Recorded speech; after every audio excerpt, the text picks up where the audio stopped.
그렇게 오래간만에 이 교회를 방문하게 됐고 또 이곳에서 말씀을 전할 수 있는 기회 주셔서 감사합니다. 여러분들의 사랑과 기도로 저희 선교지가 이렇게 부흥이 되고 있고 많은 하나님의 일들이 일어나고 있어서 이 시간을 빌어서 다시 한번 여러분들께 또 교회에 감사를 드립니다. 저는 멕시코 엔세나다에서 선교를 하고 있습니다. 여러분들 많이 아시죠? 엔세나다. 샌디에고에서 이렇게 국경을 지나면은 티juana가 나오죠. 그다음에 티juana에서 밑으로 사우스 쪽으로 내려가다 보면 첫 번째 큰 도시를 만나는데, 큰 도시는 아니고 그냥 조그만 도시를 만나는데 그곳이 엔세나다입니다. 멀다면 멀고 가깝다면은 가까운 곳이 엔세나다입니다. 저도 오늘 이 예배에 참석하기 위해서 아침에 떠나서 새벽에 떠나서 지금 여기에 도착해서 이 설교를 하게 되었습니다. 그 엔세나다 지역에서도 그 외곽 지역, 시 끝에 있는 빈민 지역, 가난한 지역, 위험한 지역에서 선교를 하고 있는데요. 현재 지금까지 한 10년 정도 이렇게 사역을 하고 있습니다.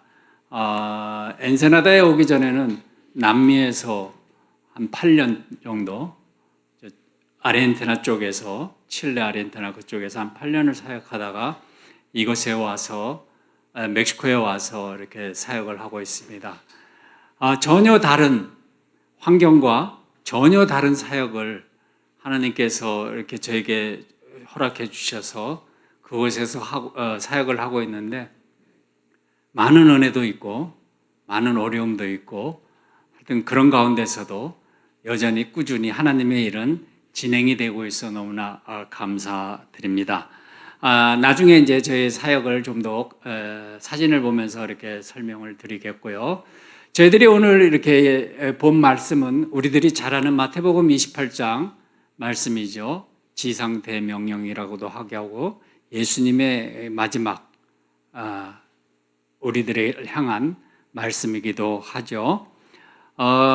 때로는 이 말씀이 이렇게 선교의 포커스를 맞춰서 이렇게 전할 수도 있고 또 때로는 우리 개인의 삶에 어떻게 살아야 되는가에 대해서 이렇게 포커스를 맞추고 있는데 이 두 가지 다 이렇게 우리가 생각해 보면서 오늘 한번 말씀을 묵상해 보도록 하겠습니다.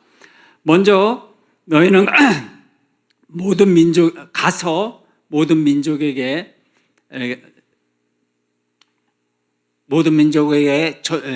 제자를 삼으라는 그 말씀으로 이렇게 시작되죠. 우리가 가는데 왜 가느냐? 그 후반부를 보면은 제자를 삼으라고 그러죠. 제자를 삼기 위해서 우리를 가라고 말씀하십니다. 그러면 가는 곳이 물론 우리가 선교지에 갈 수도 있는 것이고 우리가 우리 주변에 있는 이웃에게 또 가까운 사람들에게 가까운 지역에 갈 수 있다는 것이죠.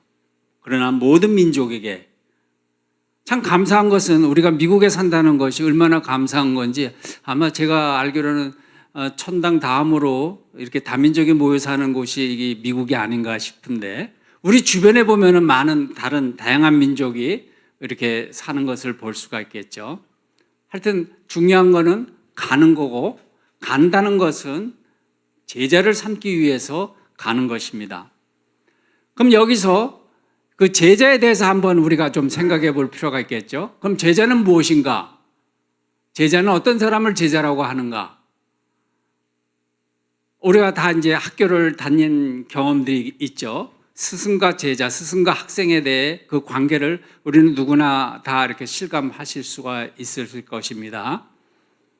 제자는 스승을 닮는 거죠. 선생을 닮고 선생의 가르침에 따라서 선생의 간 그 길, 선생의 그 가르침에 그 일을 하는 그러한 삶을 사는 것을 우리는 제자라 그러죠. 굉장히 어떻게 보면은 이렇게 쉬운 단어인 것 같으면서도 그 안에 많은 것이 이렇게 포함되어 있는데 여기서 우리가 한번 생각해 볼 것이 무엇이냐면은 자, 제자와 펜은 어떻게 다를까? 많은 연예인들이, 많은 가수들이 팬들이 있죠. 어떻게 보면은 제자와 팬의 비슷한 점이 있을 수가 있어요.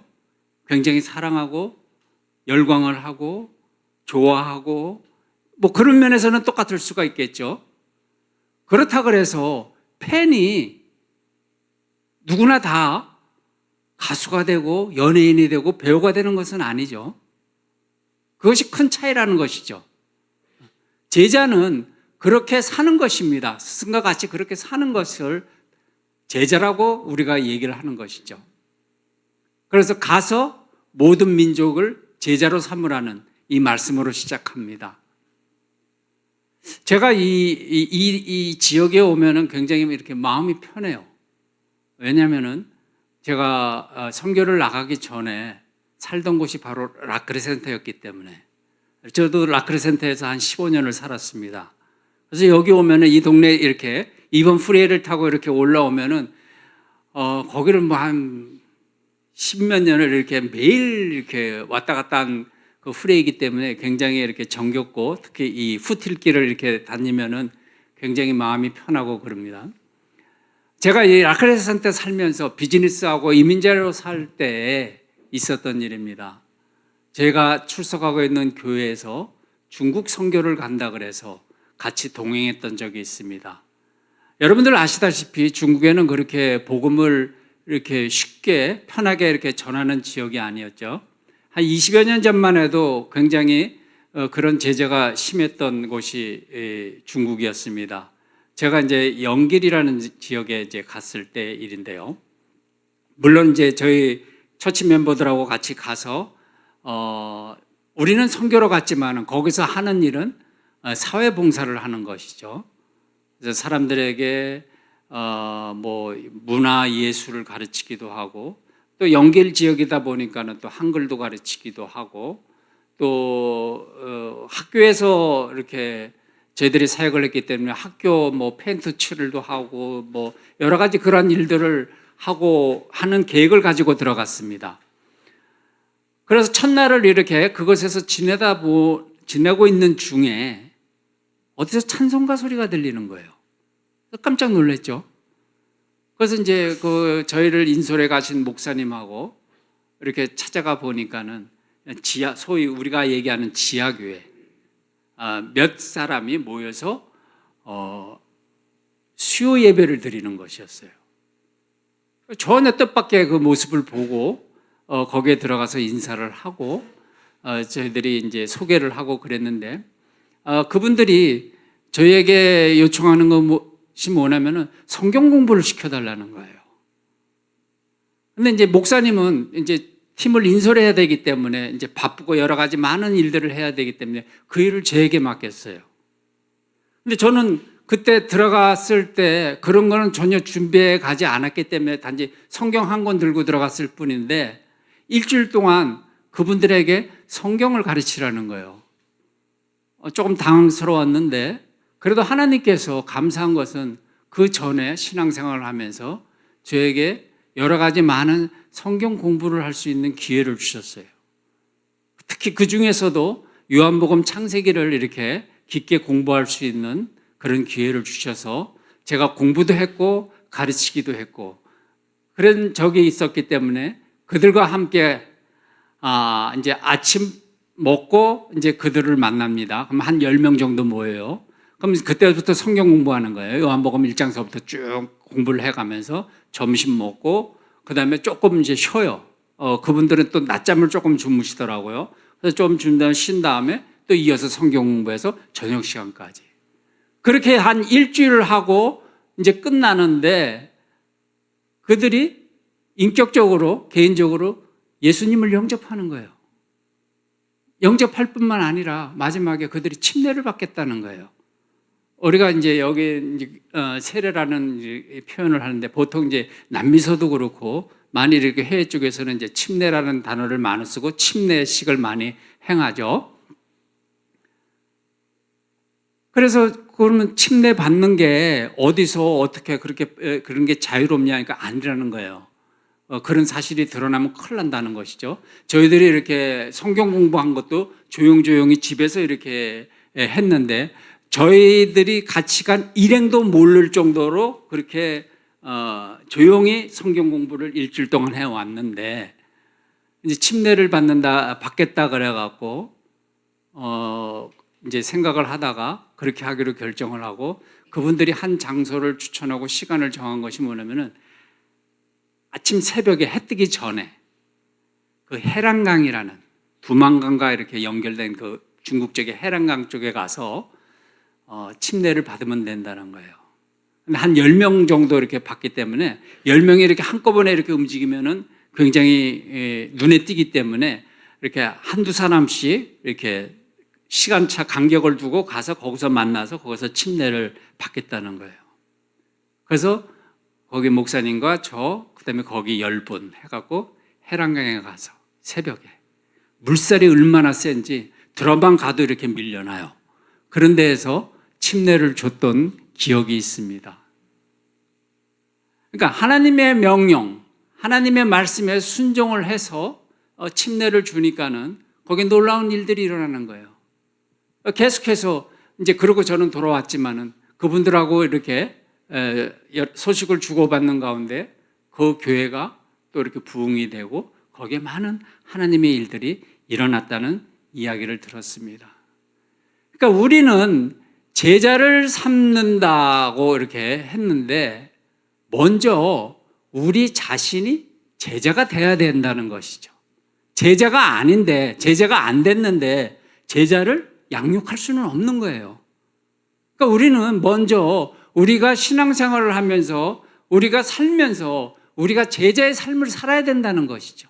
제자로 준비된 삶을 살아야 된다는 거예요.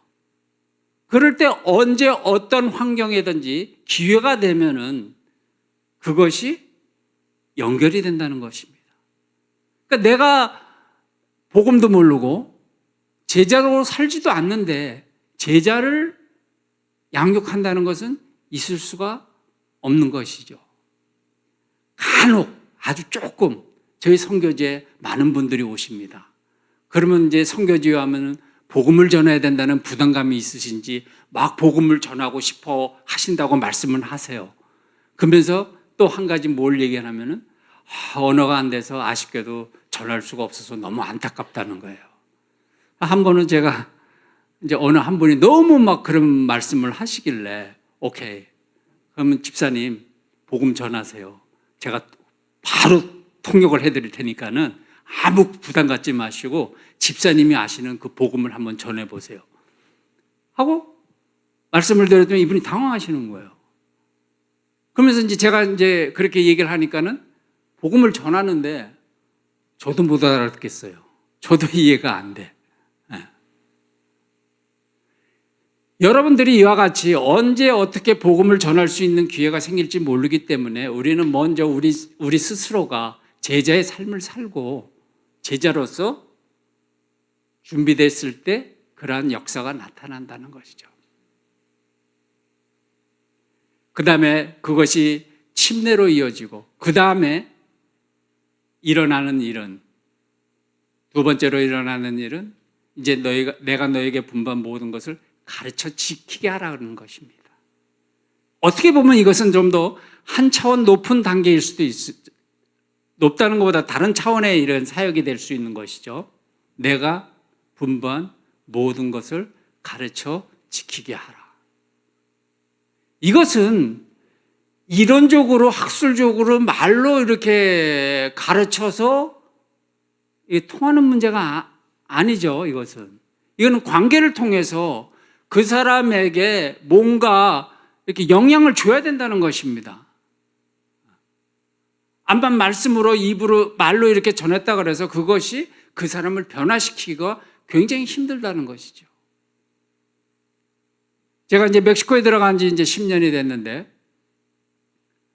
한 5, 6년, 불과 얼마 전까지만 해도 열심히 일은 하는데, 많은 일은 하는데, 교회도 세우고, 선교센터도 세우고, 사람들을 모아서 훈련도 하고, 많이 하는데, 눈에 보이는 열매가 없는 거예요. 도대체 무엇이 문제일까? 굉장히 그것을 놓고 기도하고 고민했던 적이 있습니다. 근데 이것이 지난 팬데믹 기간 동안에 이것이 이루어지는 거예요. 어떻게 이루어졌냐면은, 자, 3년 전에 팬데믹이 일어났죠. 난리가 났습니다. 누구나 다 처음 겪는 거예요. 하루 벌어 하루 먹는 사람들이 일을 할 수가 없는 거예요. 그 동네에서 나갈 수가 없는 거예요. 그러고 더군다나 거기에 무서운 코로나라는 이 병이 있는 거예요. 그러니까 사람들이 공포에 두려움에 불안해 이럴 때였습니다. 그때 그들에게 같이 그들과 함께 삶을 나눴던 것이죠. 그러니까 처음에는 마스크도 없었어요. 어디 뭐 이렇게 도네이션 들어오는 것도 없고 구할 방법도 없고, 그래서 같이 천 하는 데 가서 천을 사서 잘라서 바느질로 이렇게 꼬매서 마스크를 만들어 쓰고, 그 다음에 아무도 안 들어가는 그 지역에 매일 들어가는 거예요. 그래도 아무도 이렇게 사람들끼리 만나서 얘기를 안 하는데 같이 얘기를 하고 기도를 하고, 그들이 먹을 것이 없어서 힘들어할 때 먹을 것을 갖고 이렇게 나눠주고 사랑하고, 이렇게 시간을 보내니까는 이들이 그렇게 삶을 나누니까는 이들이 변하기 시작한다는 거예요. 이들이 인정을 한다는 거예요. 저희 지역에 이렇게 멕시코 문화에 어떤 것이 있냐면은, 교회 문화 안에 뭐가 있냐면은 참 한국하고는 좀 달라요. 그 목사, 그걸 이제 파스토리라고 그러죠. 페스토라고 이렇게 부르는 것을, 이 사람들은 아무나 이렇게 페스토라고 안 불러요. 교회를 다닌다 그래도 자기 그 담임 목사가, 자기 그 교회 목사님이 자기의 목자라고 인정이 안 되면은 브라더라고 불러요. 근데 자기가 이 사람이 나의 목자라고 인정됐을 때, 이 사람은 진짜 내 목자다, 이 사람은 목자 같다, 그럴 때 페스토라고 불러요. 그러니까 그 전까지만 해도 저를 이름을 부르거나 뭐 브라더로 부르거나 뭐 여러 가지 뭐 페스토로 막 이러다가, 그때부터는 이 사람들이 저를 페스토로 부르는 거예요. 그리고 굉장히 가난한 사람들이기 때문에 자존감이 낮아서 고맙다는 표현과 인사를 잘 못해요, 이 사람들이. 그러고 나니까는 이 사람들이 처음으로 저에게 고맙다는 인사를 하는 거예요. 네가 어려울 때, 당신이 어려울 때 우리가 함께 있어줬던 것이 얼마나 자기들에게 큰 힘이 됐고 위로가 됐는지 너무 고맙다고. 그러면서 페스토라고 부르는 거예요. 결국은 뭐냐면은, 우리가 이렇게 같이 삶을 나누고 뭔가 이렇게 대가 지불을 통해서 그것은 얻어진다는 것이죠. 우리가 진정 제자의 관계를 만들기 위해서는 이런 과정이 필요하다는 것입니다. 이러니까는 많은 사람들이 따르면서 이제 이 사람들이 제자로서 살아나가기 시작하는 거예요. 제가 제자 훈련을 시켰잖아요. 물론 이제 뭐 성경으로도 시키고 이렇게 삶으로도 시키고 보여주고 얘기하고 교제하고 하여튼 이런 걸 통해서 이 사람들이 제자가 되는 시작인 거예요. 저희 그때 주변에 같이 함께 사역했던 그 자매님들, 제가 지난번에 와서도 잠깐 나눴는지 모르지만, 저희 그 성도님들은 100%다 처음 교회 생활하는 사람들입니다. 예수님을 모르는 사람들이었어요. 그 누구도. 왜? 직업이 마약 파는 사람, 직업이 도둑님, 직업이 깡패, 뭐 직업이 뭐 주로 어두운 쪽에 계시던 분들이라 예수님을 몰랐던 분들이에요. 뭐 그 사람들한테 뭐 이렇게 모였으니까 기도하자, 뭐 눈 감고 그거는 아니까 해요. 그러나 기도를 시키면은 다 도망가요. 자기 기도 못 한다고. 근데 이것이 팬데믹 기간 동안 3년 동안에 함께 그런 어려운 시간을 보내고 이런 과정을 지나고 나니까는 이 사람들이 변하면서 제자가 되는 거예요. 그러면서 기도를 할 줄 아는 거예요. 기도를 할 줄 알 것뿐만 아니라 이제 말씀을 나누고 서로 이렇게 말씀을 나누잖아요. 또 그것을 또 이웃들에게 또 주변에 가서 말씀을 나누다 보니까는 이제는 설교도 해요. 삶이 180도로 바뀐 거예요.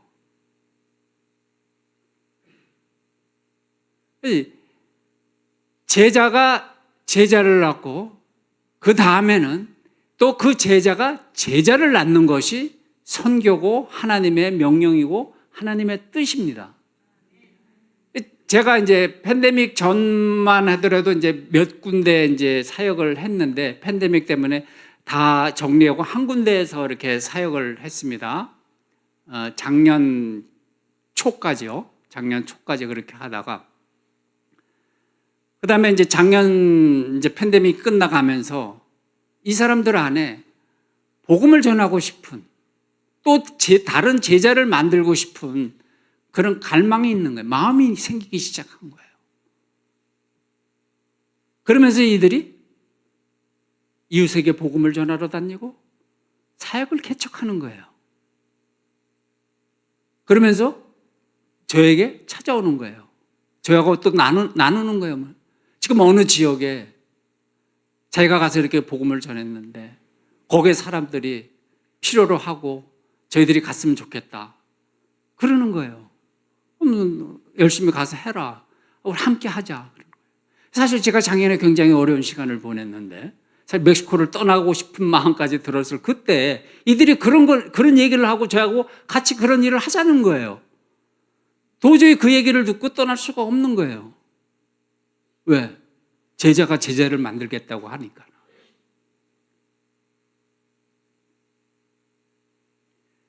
그래서 이들이 작년에 3군데를 개척을 했습니다.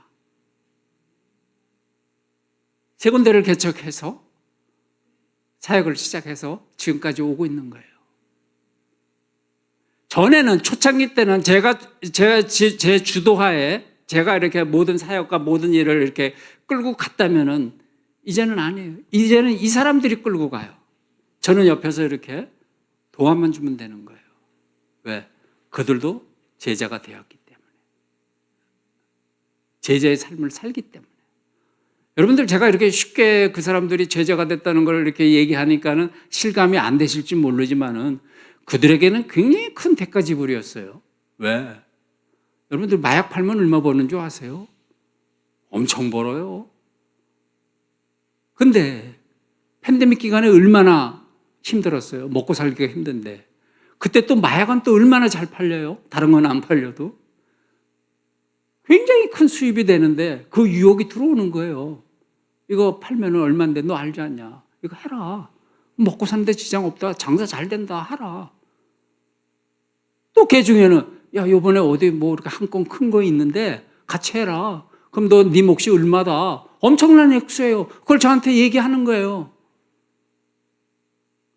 그걸 하자는 거예요. 근데 그런 걸 다 거절했다는 거예요. 그럼 자기는 굶을지언정 다시 뒤돌아가고 싶지 않다는 거예요. 그래서 얼마나 감사한지 모를 정도로 저에게 큰 도전과 은혜가 됐던 그런 시간이었습니다.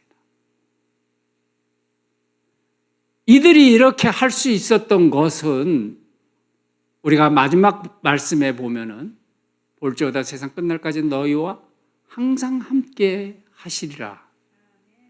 이 말씀이 있었기 때문에 이 말씀이 이들에게 역사했기 때문에 이들이 여기까지 올 수 있었던 것이죠. 하나님이 함께 하신다는 것을 이들은 직접 체험을 했고 또 그것을 알기 때문에 담대함으로 믿음으로 여기까지 올 수가 있었던 것입니다.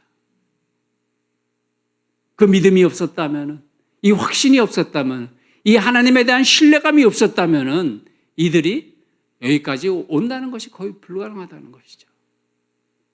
하나님은 거저 우리에게 이렇게 말씀으로 이렇게 던진 것이 아니에요.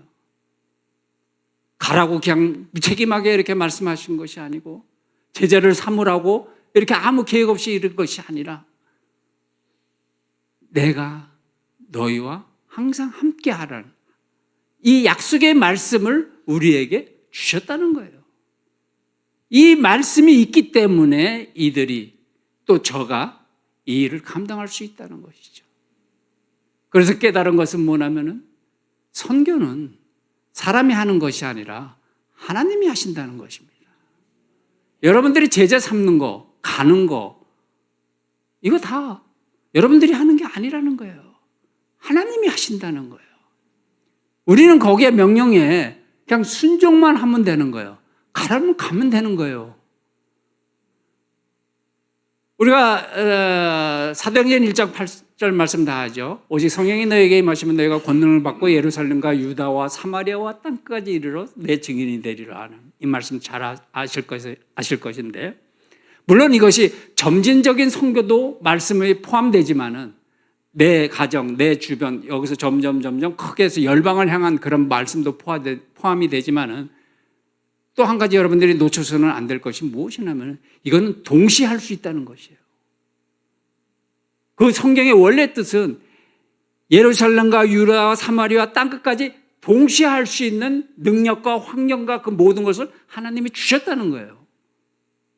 근데 우리는 자꾸 우리 스스로가 이렇게 작아지려고 해서 요거 하고 그 다음에 요거 하고 하나님은 그런 사이즈 하나님이 아니시.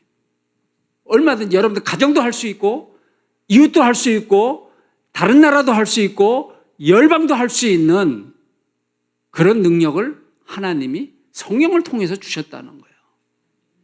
우리는 증인으로서 살면 하나님이 그렇게 인도해 가신다는 것이죠.